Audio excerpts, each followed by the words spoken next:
buenas noches, población banileja y de la República Dominicana entera que nos sintoniza a través de la web en www.peraviavision.tv y a nivel local a través del canal 8 de Trébol Cable. Gracias por su sintonía. Para nosotros es un verdadero placer tenerles cada semana en este toque de queda que es IRMI Salud, una iniciativa del Instituto Regional Materno Infantil y Especialidades para que usted reciba en la comodidad de su hogar o a través de la magia de la tecnología información fresca y de primera mano, pero sobre todo una herramienta para que usted pueda contrarrestar las principales enfermedades que afectan actualmente a la población, pero además para que usted conozca de las políticas que a lo interno de la institución son desarrolladas con la finalidad de ayudar, de aportar a nuestra sociedad. IRMI es una institución que no se detiene en la realización de iniciativas tendentes a fortalecer no solamente la capacidad, el conocimiento, la educación continuada de nuestros médicos y especialistas, además de enfermeras, sino que entiende que al realizar este tipo de actividades, pues esto naturalmente se traducirá en un beneficio colectivo para la sociedad, ya que la demanda que en términos médicos tiene nuestra población será cada día mejor atendida. Ustedes saben que esta institución está celebrando 6 años de atención de calidad, pero con un trato humanizado, y lo ha desarrollado este año con la segunda jornada médico-científica, un evento que usted sabe concentra a los principales médicos especialistas de toda la región sur y que este año, pues, como dijimos anteriormente, pues trajo también una actividad importante y de impacto para las enfermeras. En este programa continuamos presentándoles a ustedes las incidencias de este magno evento que ha realizado en este 2018 en el marco de la celebración de su 6º aniversario el Instituto Regional Materno Infantil Especialidades, dirigido por la doctora Sara Berenice Tolentino. Así es que disfruten del contenido de esta noche. Esta semana en IRMI Salud. Excelente conferencista. Lo que fue el punto álgico llegó. Una herida puede ser sencilla, pero el mínimo descuido puede llevarlo a complicaciones. Así es un tema que todos los días nos preocupa cada vez que recibimos pacientes en las emergencias y en los centros de salud. Y creo que realmente, más que satisfacer las expectativas, yo creo que las superó. No, una jornada muy innovadora. Bienvenidos y bienvenidas.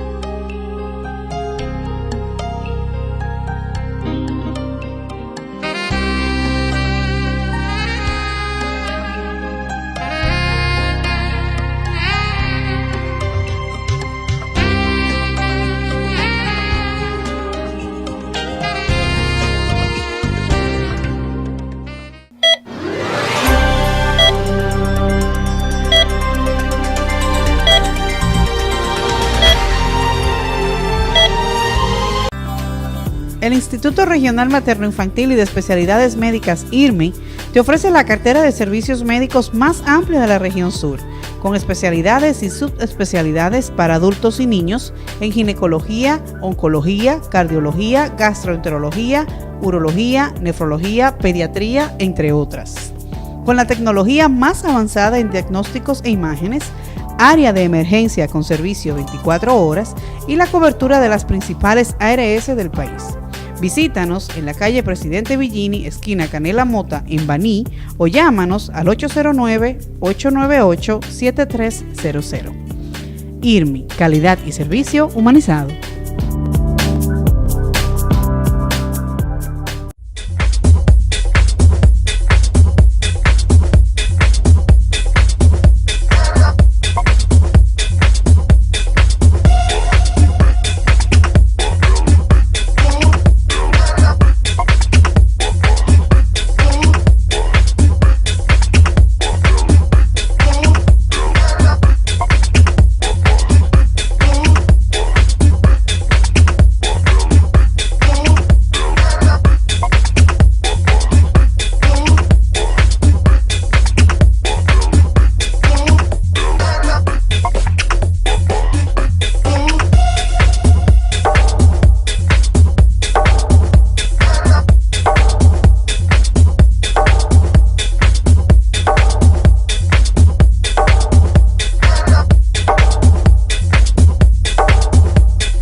ruidos es de vital importancia para la salud de nuestros pacientes, además de que contribuye a que nuestros colaboradores puedan trabajar de manera concentrada para lograr los propósitos que desean.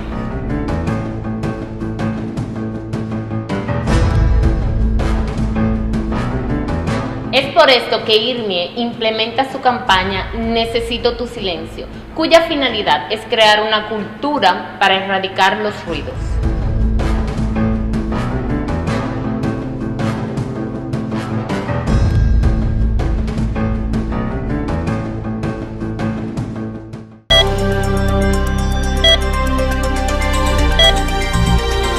Por la doctora Sara Berenice Tolentino, una entidad que por segunda ocasión pues realiza esta importante actividad, la jornada científica. Sabemos que en el día de hoy pues saldremos sumamente edificados en esta mañana, ¿no? Mañana tarde, que estaremos aquí pues compartiendo y escuchando de voz de expertos temas de impacto. Agradecemos a Dios que nos permite nuevamente reunirnos, encontrarnos en este lugar y compartir de estas iniciativas del IRMIE para beneficio de toda la sociedad.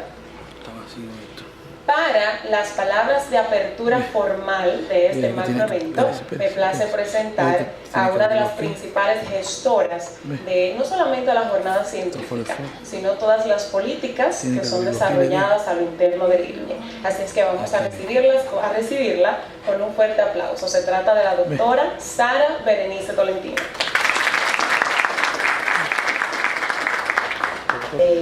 Convocatoria, da la bienvenida por segunda vez a lo que es nuestra jornada científica.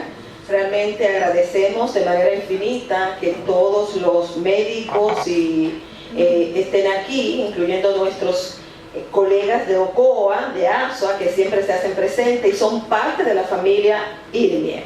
También nuestros médicos del Hospital Nuestra Señora de Regla y los médicos también de la provincia de Fundación como institución. Y como institución que aboga por la calidad y los servicios humanizados, tenemos compromiso moral, compromiso real con lo que es la educación continua y con lo que es la actualización de nuestros médicos, nuestras enfermeras. Incluso en este momento se está haciendo un taller de manera simultánea en nuestro salón multiuso para las enfermeras sobre lo que es las metas internacionales sobre seguridad del paciente.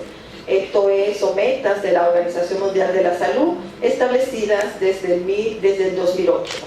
Entonces, nosotros tenemos básicamente temas de importancia, temas de vanguardia, y el primer tema nuestro yo creo que es de mucho impacto, que posteriormente le hablaré de él. Nosotros como institución queremos que todos los médicos que estén aquí traten de aprovechar, que tengan la confianza de retroalimentar según establecido el horario.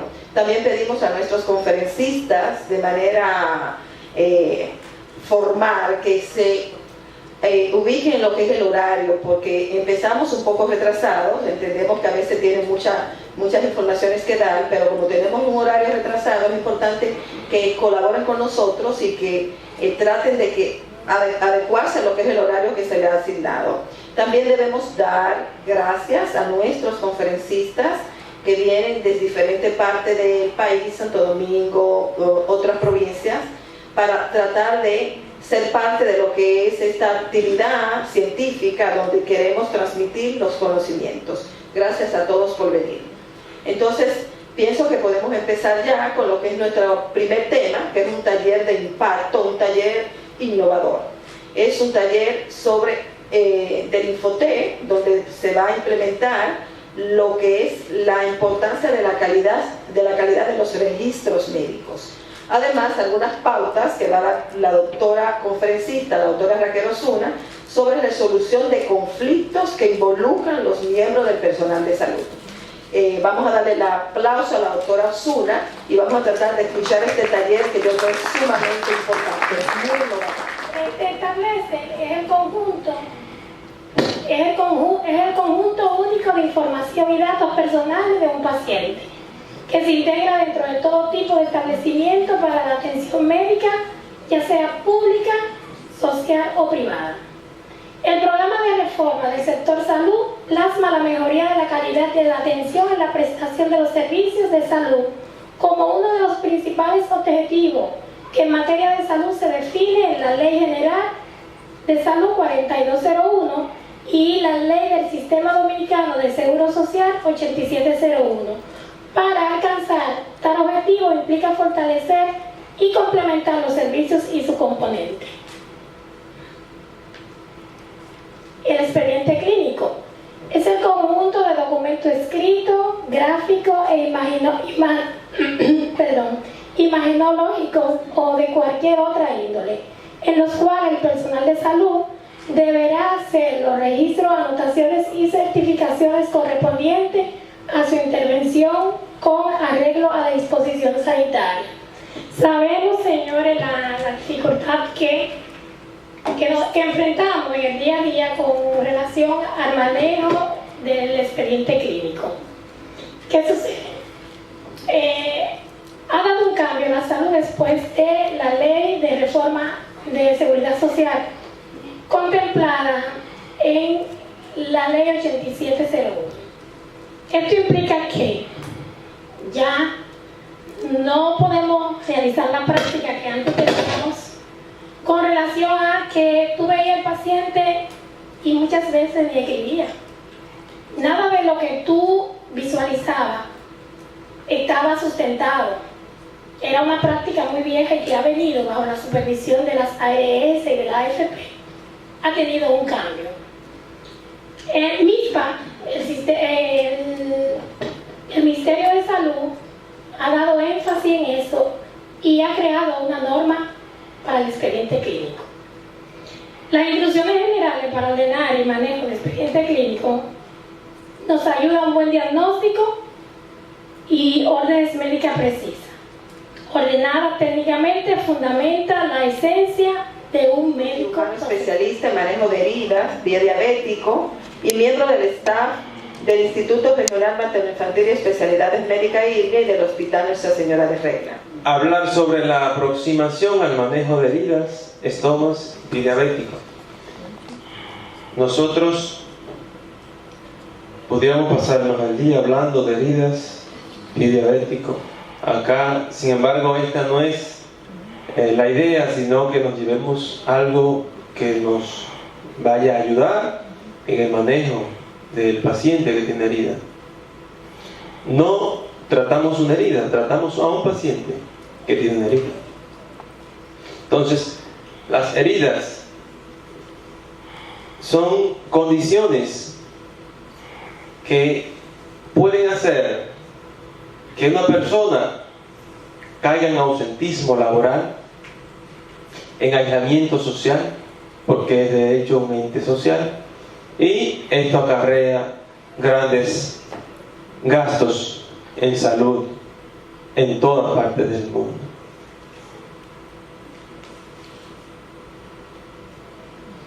Felicitamos a IRME en su cumpleaños. La herida, por definición, es la solución de continuidad de la piel y otros tejidos del cuerpo como consecuencia de un corte, un disparo, presión, roce, etc. Por definición, un estoma es una abertura artificial o quirúrgicamente creada que une una parte de una cavidad corporal con el exterior para así permitir una comunicación y o el intercambio con el medio externo. Como ejemplo tenemos una colostomía, cistostomía, traqueostomía o una ventriculostomía. Nosotros no vamos a exponer conceptos privativos del pie diabético en específico, sino el manejo en general de las heridas. El manejo de las heridas no es más que la curación que hacemos sobre ellas. Y una curación se puede definir como aquella técnica que favorece el tejido en cualquier lesión hasta conseguir su remisión.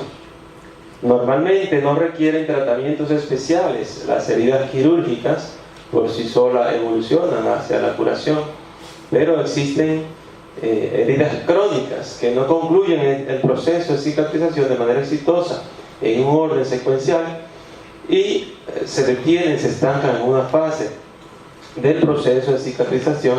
Podemos recordar que el proceso de cicatrización incluye 4 pasos que son la hemostasia, la inflamación, la proliferación y la de la Universidad Autónoma de Santo Domingo y de la Universidad Claude Bernard de Lyon, Francia. Labora en el Centro Médico UCE y Hospital Moscoso Puello. Por favor, la doctora Milka Álvarez con nosotros. Dentro de los factores predisponentes de estas entidades, enfermedades autoinmunes, están los factores genéticos, son 20 minutos, 15, voy a tratar de ser un poquito, los factores linfocitarios, los factores locales. Y todo lleva a eso, a la presentación de esas enfermedades en individuos predispuestos a padecerlas.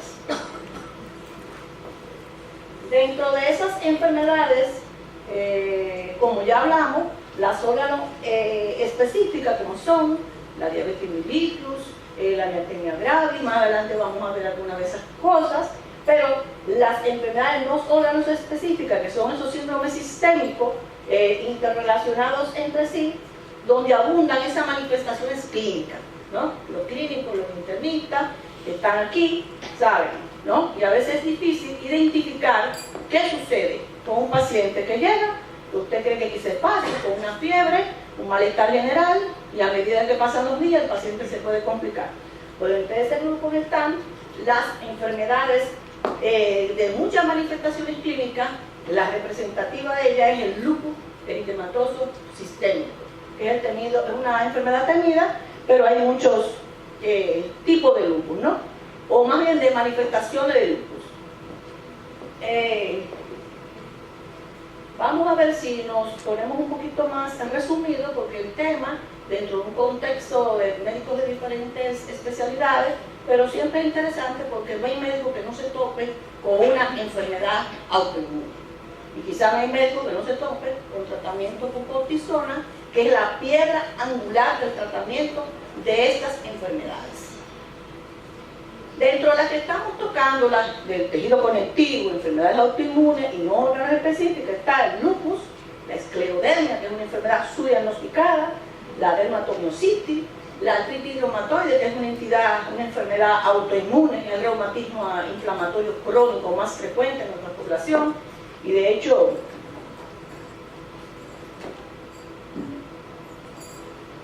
el síndrome de Sjögren, una enfermedad de Sjögren, que el otro día me daba la observación una joven doctora que está con nosotros en el servicio de reumatología. Oye, aquí hay muchos Sjögren. ¿Qué es el Sjögren? Una entidad que ataca, para que se entienda en este contexto, glándulas, todo lo que es glándula, ¿no? Pero sobre todo, los médicos jóvenes la conocen como aquella entidad, como seco, afecta las glándulas lagrimales, las glándulas salivares, la gente siente que los ojos tienen areneo y secan, pero casi siempre esa entidad viene relacionada con otra entidad autoinmune, tanto la artritis reumatoidea como el lupus eritematoso sistémico. Tenemos otra entidad que a veces no es muy clara y más comprendida, que es la enfermedad mixta del tejido conectivo, que es una patología que muchas veces se presenta primero y con los años puede evidenciar luego una enfermedad, un lupus o una esclerodermia o una artritis, pero es una entidad que está dentro de nosotros. Nuestro trabajo aquí vamos a resumirlo para que los médicos entiendan desde el punto de vista del laboratorio, cuando se topa usted con un anticuerpo y cuáles de esas enfermedades usted puede pensar si usted se encuentra con ese marcador. La joven que tuvo aquí primero, muy buena charla, habló del historial clínico.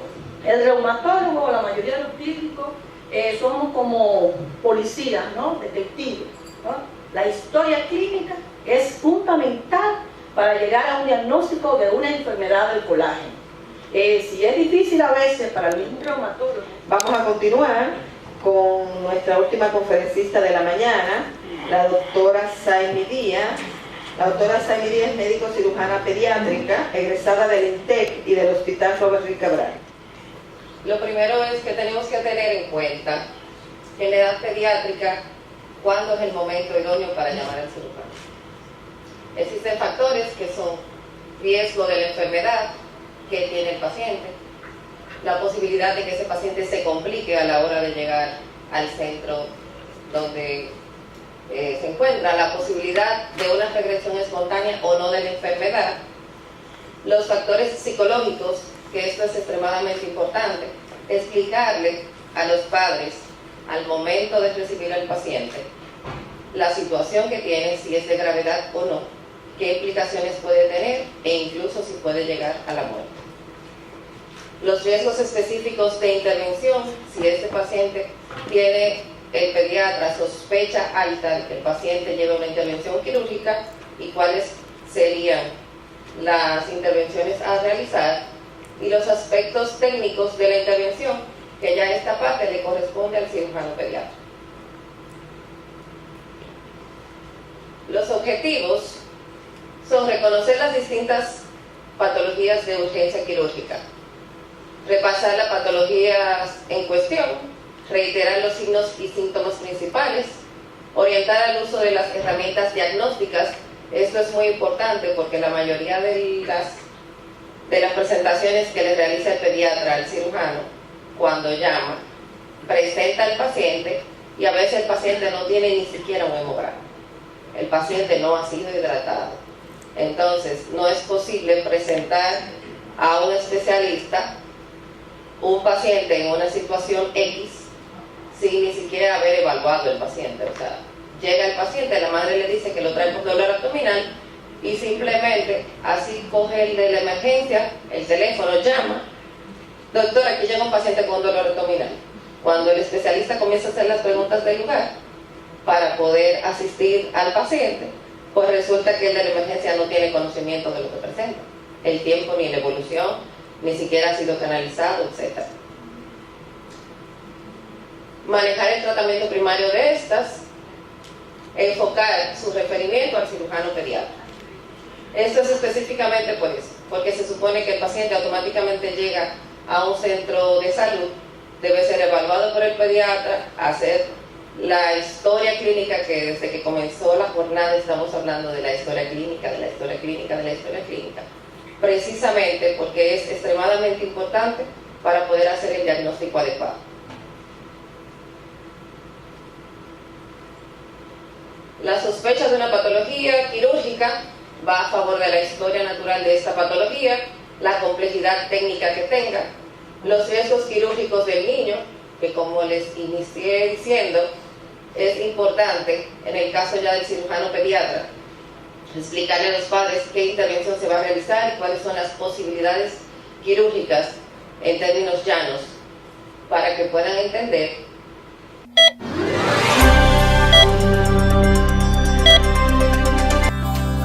El Instituto Regional Materno-Infantil y de Especialidades Médicas IRMI te ofrece la cartera de servicios médicos más amplia de la región sur, con especialidades y subespecialidades para adultos y niños en ginecología, oncología, cardiología, gastroenterología, urología, nefrología, pediatría, entre otras. Con la tecnología más avanzada en diagnósticos e imágenes, área de emergencia con servicio 24 horas y la cobertura de las principales ARS del país. Visítanos en la calle Presidente Villini, esquina Canela Mota, en Baní, o llámanos al 809-898-7300. IRMI, calidad y servicio humanizado.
limitación de los ruidos es de vital importancia para la salud de nuestros pacientes, además de que contribuye a que nuestros colaboradores puedan trabajar de manera concentrada para lograr los propósitos que desean.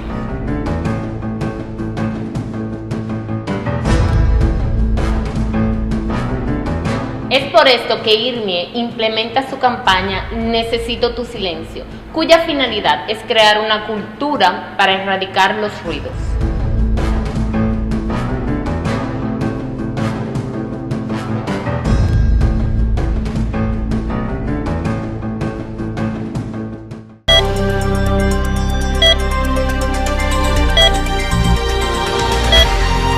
Vamos a continuar con la doctora Niobe Paulino con el tema uso correcto de antibióticos. Mucho de los capítulos que estamos tomando aquí es como recordatorio, pero creo que es de bastante utilidad para todos nosotros, sobre todo porque es un tema muy controversial, sobre todo para los centros de salud a nivel privado, porque glosan muchos pacientes por el uso de antibióticos o el uso inadecuado de antibióticos. También que es un factor de riesgo, uno de los principales factores de riesgo de la creación de resistencia bacteriana, que hasta el momento es algo que nos está arropando. Señores, las bacterias están ganando la lucha de los seres humanos y tenemos que hacer un stop sobre esto. Tenemos que tomar conducta, tenemos que tomar conciencia, es un trabajo de todos, es un trabajo en equipo, porque hasta el farmacéutico, el paciente y los doctores tenemos que aportar nuestro granito de arena para combatir lo que es la creciente resistencia bacteriana. Es un tema bastante amplio, corto el tiempo que tengo para tratar de completar. No es una clase de antibióticos, sino que vamos a tratar de definir lo que es el antibiótico, recordar lo que es un antibiótico, su mecanismo de acción, su mecanismo de resistencia. Vamos a ver cómo actúan estos antibióticos a nivel de la bacteria y el uso correcto, algunos criterios que podemos utilizar para hacer un buen uso correcto de los mismos. Entonces, para iniciar el tema, tenemos 3 términos que utilizamos para la definición de antibiótico. Tenemos lo que es antibiótico, antimicrobiano y antiquimioterapéutico. Los 3 tienen la misma función, pero sabemos que el antibiótico es una sustancia creada por hongos o bacterias capaz de inhibir o destruir el microorganismo. Vamos a continuar con nuestra segunda conferencista de la tarde, es la doctora Maybel Beltré. Ella va a conversar sobre el síndrome hemolítico urémico. En este día me ha tocado comentarles este tema, que aunque no es un tema quirúrgico, pero es un tema importante. Una patología un poco rara para nosotros los cirujanos, pero sí para aquí hay una población de pediatras que probablemente en algún momento de su formación vieron a algún niñito con esta patología.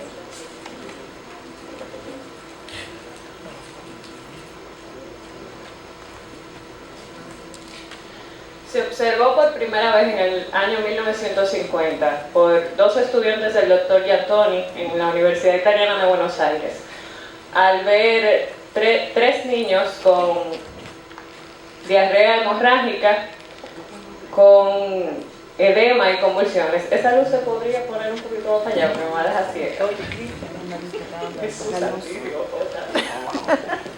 Pero no es hasta 1955 donde se describe como un síndrome en Suiza por Konrad Kasser y colaboradores. Desde entonces se conoce el síndrome hemolítico urémico como un desorden microvascular perteneciente a las microangiopatías trombóticas, caracterizado por la triada de anemia hemolítica, trombocitopenia e insuficiencia renal. Aquí tenemos la clasificación de las microangiopatías trombóticas. Dentro de estas tenemos el síndrome hemolítico urémico, la púrpura trombocitopénica trombótica y otras secundarias, como en el embarazo, que se ha mencionado varias veces el síndrome de Hell, otras enfermedades sistémicas como el síndrome antifosfolipídico, lupus eritematoso, esclerodermia, infección por HIV, infección por H1N1 y muchos medicamentos que cualquiera no los pensaría, como los anticonceptivos orales. Tenemos también los antiagregantes plaquetarios, todos los que son antineoplásicos, radiaciones ionizantes e inmunosupresores. Dentro de estos tenemos los anticalcineurínicos y también los antiemetores. Otros pacientes que lo presentan son aquellos que son trasplantados de órganos sólidos por el uso de estos inmunosupresores que les acabo de mencionar. Las microangiopatías trombóticas se definen como unas lesiones microvasculares que tienen predilección sobre todo por el glomérulo renal, en donde vamos a ver engrosamiento de la pared vascular con ensanchamiento subendotelial por depósito de proteínas por desechos celulares. Aquí vamos a ver también que se desprenden estas células endoteliales y obstruyen la luz de esta microvasculatura. Eso se define como microangiopatías trombóticas y abarca todas estas patologías que les acabo de mencionar. Aquí tenemos otra clasificación que abarca lo mismo, pero aquí vemos que no las clasifican infecciosas, en genéticas, como la desregularización de la vía alterna del complemento, que vamos a ver más adelante, y otras, enfermedades sistémicas y tóxicos. Epidemiológicamente sí vamos a ver que alrededor del mundo se puede presentar este síndrome. No tiene predilección por sexo, se presenta por lo general antes de los 2 años, y sí hay casos más frecuentes en América del Sur que en América del Norte.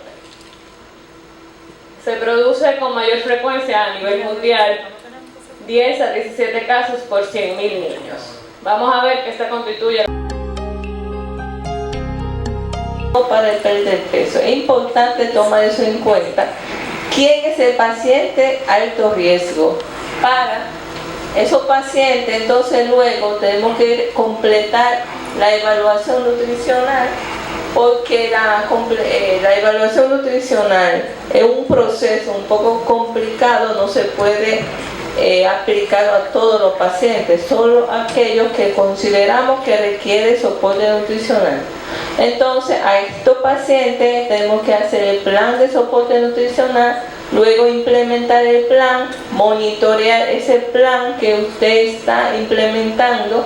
Si todo va bien, metas alcanzadas, paciente va para la casa, pero también paciente podemos tener pacientes con cambio clínico durante el proceso de su recuperación, y entonces esos pacientes tenemos que hacer una reevaluación y cambio de plan también nutricional. Es como que dijo la doctora Paulino, usted tiene un antibiótico puesto, pero el paciente no va bien y todos los parámetros indican que ese antibiótico no va bien, hay que cambiarlo. Lo mismo con la nutrición.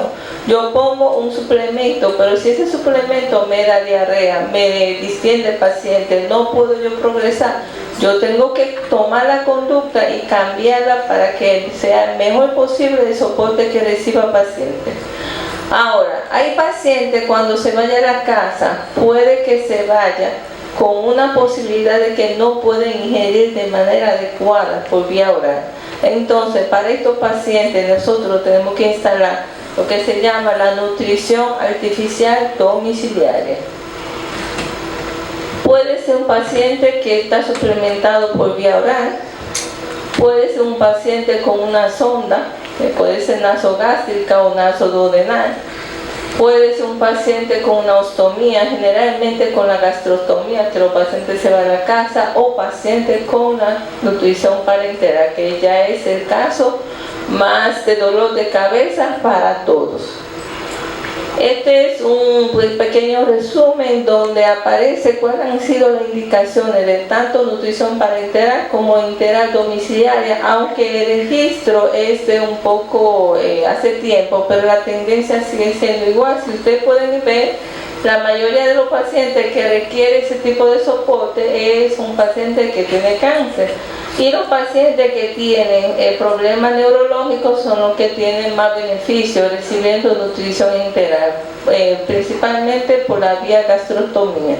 Y los pacientes que tienen problemas intestinales son los que se benefician de la nutrición parenteral domiciliaria. Aquí podemos ver cómo los pacientes que tienen nutrición oral, sonda entérica, sonda gastrotomía y sonda de dietotomía. Esto es un trabajo que se hizo en España con un multicéntrico alrededor de 6.000 pacientes que estaban recibiendo nutrición enteral, y aquí vieron cómo utilizando estas vías. Es diverso, estamos hablando para muchas especialidades, desde médicos familiares hasta los superespecialistas ya en las distintas áreas. Pero reconocer un recién nacido, y la gran mayoría de nosotros le tenemos un poquito de miedo a los recién nacidos. Cuando nos llega un recién nacido, ay no, llamen al pediatra, llamen al neonatólogo, pero el reconocimiento del recién nacido en estado crítico, reconocer un recién nacido que se encuentra en estado crítico no es tan fácil. Porque desde un simple chupeteo, que lo pudiéramos interpretar como que, mira, está chupando, y puede ser un equivalente convulsivo, hasta un simple cambio en la coloración de piel. Cuando vemos un recién nacido, y quiero empezar primero por la temperatura, con el aspecto, cómo luce el niño, si luce letárgico, si está que no despierta, si está con un llanto agudo, todas esas son cosas que nos ayudan a reconocer. 3 pasos a seguir que son fundamentales, que son evaluar al paciente, identificar su condición y decidir. ¿Qué vamos a hacer? Vamos a enfocarnos en 3 sistemas principales, que son el circulatorio, el neurológico y el respiratorio. ¿Qué vamos a evaluar primero? El primer minuto es la evaluación general. Esa condición de ese paciente compromete o no la vida y hay que tomar una decisión inmediata. Después que yo identifico si ese problema compromete la vida, entonces pasamos a una evaluación secundaria, que ahí nosotros vamos a implementar lo que es el ABCDE. Pacientes corriendo por los pasillos, con la cantidad de personal médico atrás para llevarlo a una unidad de cuidado intensivo. Eso no se debe hacer. El paciente crítico hay que tratarlo donde está, estabilizarlo ahí, y después de estabilizarlo, llevarlo entonces a la unidad correspondiente. La Asociación Americana del Corazón tiene lo que se llama las UCI sin paredes, que es un concepto que es que el paciente no se debe trasladar inestable a la unidad de cuidado intensivo. Es el equipo de especialistas que debe trasladarse a donde está el paciente. Entonces se activan los códigos azules y código rojo en el caso de obstetricia por los sangrados maternos. Y ese personal multidisciplinario debe apersonarse a donde está el paciente. Con el respecto al manejo del paciente crítico, y digo en emergencia a todo paciente, la comunicación de los equipos es vital, aunque no estoy hablando directamente del plano clínico. Su equipo de trabajo, que usted va al día a día, tiene que estar claro con el conocimiento que tiene, quién termina siendo líder y el experticio que hay dentro de la sala. ¿Dónde va a ir mi paciente? Si ese paciente está grave, tengo unidad de intensivo, está hábil, tengo espacio, no tengo, ya tengo la línea de red donde que voy a mover el paciente mientras yo lo estabilizo. Mover el paciente por el hecho de que usted lo ve inestable hacia otro hospital y porque usted no lo vio y nadie se devolvió, no quiere decir que fue bien el traslado. Quiere decir que algo estuvo malo, el paciente falleció, está todo el mundo triste y no volvieron allá. Claro, para el médico de emergencia, aclarando, paciente grave, paciente que tiene alteración de la conciencia, paciente que está grave, paciente crítico, paciente que tiene poca oxigenación, paciente que no respira, paciente crítico, paciente que no tiene presión bajita, paciente crítico, paciente de presión alta, paciente crítico, paciente que no orina, paciente crítico. Tengan pendiente. Trabajar en equipo. Recuerden que algunas veces las cuestiones de traslado dan tiempo, algunas veces no hay espacio, pero si usted va haciendo lo correcto, va estabilizando a su paciente para cuando venga la fiscalización del expediente, o sea, se hizo lo que dice el protocolo y estamos bien. Solo eso, trabajo en equipo.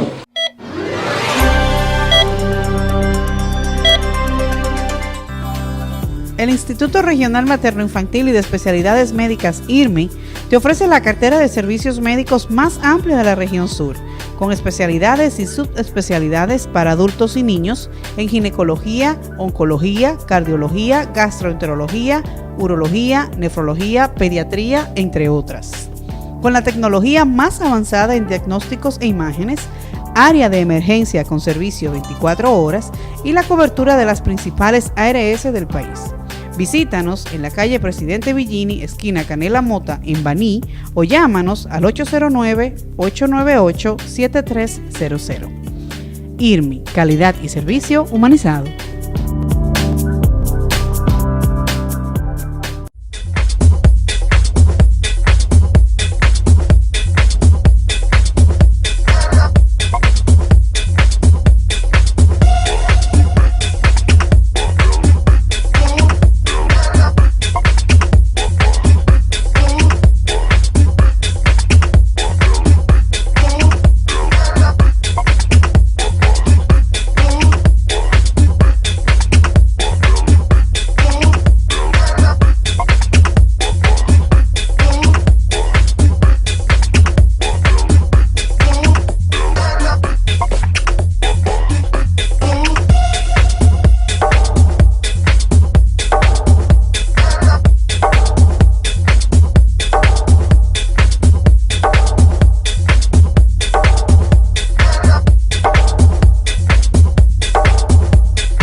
Nuestros invitados de honor. En este momento nos place presentarles a la doctora Sara de la Cruz. Ella es presidenta nacional de la Sociedad Dominicana de Emergenciología. También forma parte del panel que va a abordar este tema. Paciente crítico específicamente. Doctora, háblenos un poquito con relación a esto. Sí, en realidad la preocupación, realmente buenos días o buenas tardes por la tan grandiosa y la noche. La grandiosa invitación por parte de ustedes con una muy bonita actividad. Realmente la preocupación a nivel general y nacional es el tema del abordaje de ese paciente. Realmente a este tiempo hay mucho conocimiento, hay muchas buenas prácticas con respecto a lo intrahospitalario, pero en el manejo que tiene o lo que tiene que ver cuando no soy el nivel correspondiente para el manejo del paciente y que tengo que mover a ese paciente, pues entonces muchas cosas se vuelven ya irregulares. No sé cómo conectarme con la red, no sé la comunicación interna que tengo en mi hospital o en los hospitales con respecto al manejo multidisciplinario, porque el paciente crítico es un paciente que se vuelve multidisciplinario y el trabajo o la labor del médico emergenciólogo es la estabilización de ese paciente en ese plano. El soporte de vida en lo que cabe con los minutos o la hora dorada de lo que cuenta, y entonces se vuelve no solamente del médico emergenciólogo en el área, sino también de todo el personal probable dentro del hospital. Hay una situación, doctora, que se da en diferentes centros y es el rebote. Esta es la causa incluso de muchas muertes que se producen por pacientes que llegan en estado crítico y que quizás son rebotados por una u otra razón. ¿Qué opinión le merece? Esto es ilegal. Ya en República Dominicana, por eventos acontecidos al trasdía, que qué bueno que... Qué malo que pasó, que da tristeza, pero qué bueno que pasó, que pudimos levantar el pie.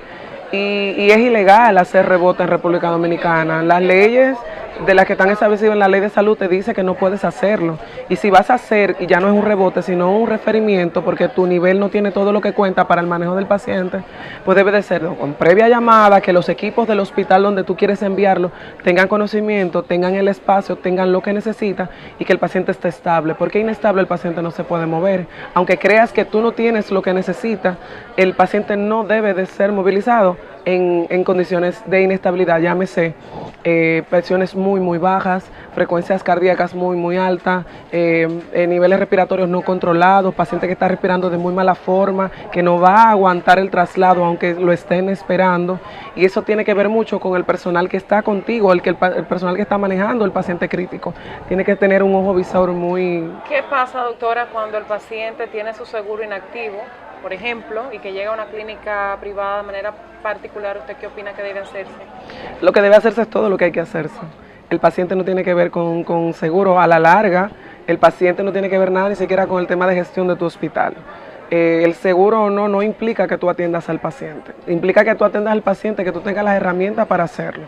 Que si el paciente se quedó luego con el ojo de la cara, como yo le digo a los muchachos o lo demás, porque el centro es un centro, sea privado o lo demás, y tiene cosas específicas en el haber de cobros, pues realmente yo me excluyo porque en la parte soy médico. Y si tengo que responder por algo, responder por la vida de alguien. Y lo que haya en ese espacio pues debe de ser. Y la estabilidad incluso a nivel de de ley aquí en el país, si un paciente llega de manera inestable o ya sea por accidente de tránsito, por cualquier entidad, y llega a tu área de trabajo y aunque no tenga cobertura o lo demás, tú tienes que dar un primer auxilio. Y el primer auxilio implica también un nivel de estabilización. O sea, estamos tratando con seres humanos, eso no es un tema ni siquiera para yo discutirlo en una mesa. Muchísimas gracias, doctora, por haber compartido con nosotros Gracias estos minutos. a Sabemos que su ponencia va a ser muy aprovechada, sobre todo para nuestra región, así que muchas gracias. Gracias de verdad. Para nosotros es un verdadero honor tener con nosotros en nuestro programa al doctor Franklin Gómez, quien es coordinador de los servicios médicos especializados de la Regional Metropolitana. Gracias, doctor, por compartir con nosotros. Gracias a ustedes por la invitación. Para nosotros es una verdadera honra tenerle como panelista, además, en nuestra jornada médico-científica. Háblenos brevemente con relación a su tema. Mira, nosotros vamos a tratar en el panel de expertos del manejo del paciente crítico, vamos a tratar todo lo relacionado con lo que es el abordaje, la estabilización del paciente y la derivación en caso de que fuese necesario. Una de las cosas más importantes es, una vez estabilizado el paciente, si no hay capacidad de respuesta, si no hay capacidad resolutiva, si el centro cual que sea no tiene lo que el paciente en ese momento necesita, que hay que derivarlo en la forma como debe derivarse, estabilizado y debe coordinarse previamente. Y de la región de Valdesia, que es la región de salud correspondiente a esta zona, nosotros recibimos en la región metropolitana el 5% de todos los pacientes que llegan a la región metropolitana vienen de Valdesia. Entonces es importante que ese personal médico conozca bien cuál es la estrategia que se debe utilizar al momento de referir un paciente, sobre todo si es un paciente crítico. Cuál es la estabilización que debe tener el paciente y cuál es la coordinación pertinente que debe hacerse entre los centros de la región metropolitana con el centro referidor. Eso es una de las labores principales, y si logramos inculcar en ese personal médico la forma correcta de hacer esa coordinación, ya habremos ganado.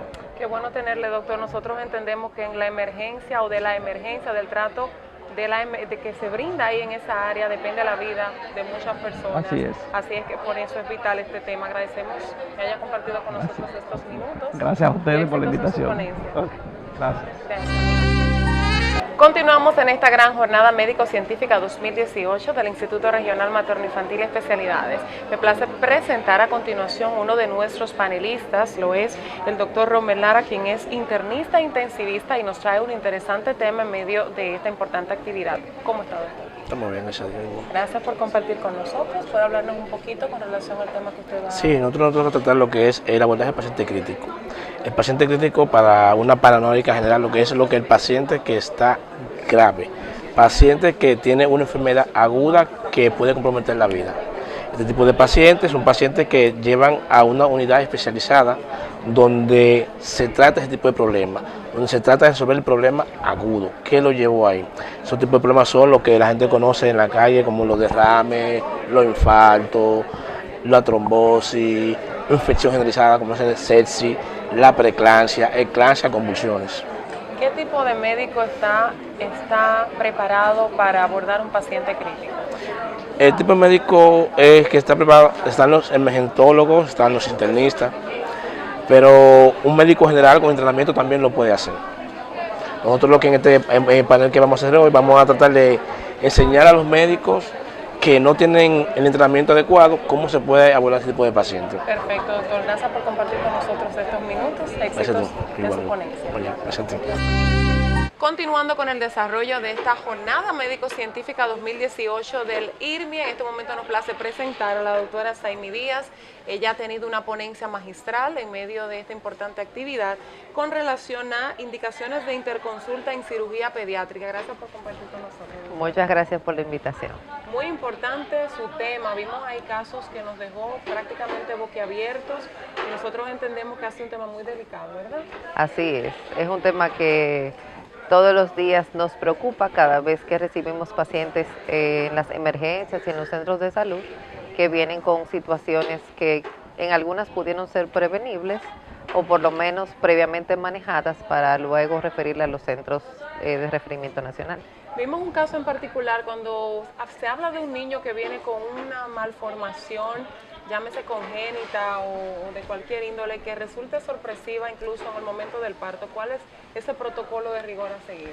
Bueno, pues ese paciente debe de recibirlo un perinatólogo con el experticio adecuado, y en el caso de que traigan malformaciones tan características como el caso de las gastroquisis, lo ideal es que ese paciente sea previamente, durante el embarazo de la madre, ser consultado por el cirujano pediatra, el perinatólogo que va a recibir el bebé, junto con el ginecólogo tratante de base.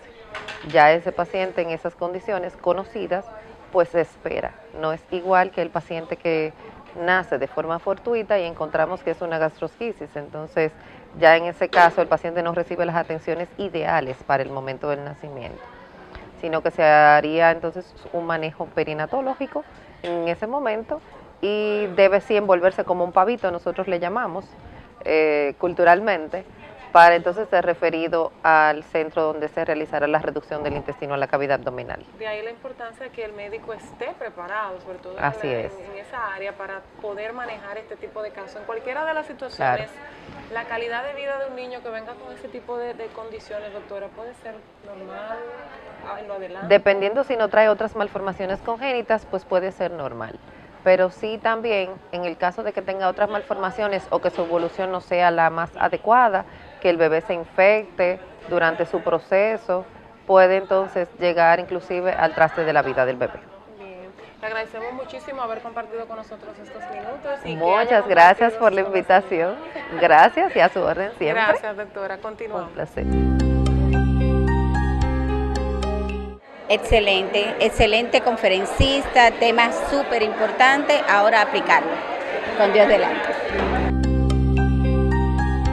Una jornada, ¿cómo se siente? ¿Qué le Muy pareció? bien, excelente, muy organizada, tema muy, diverso, tema de medicina.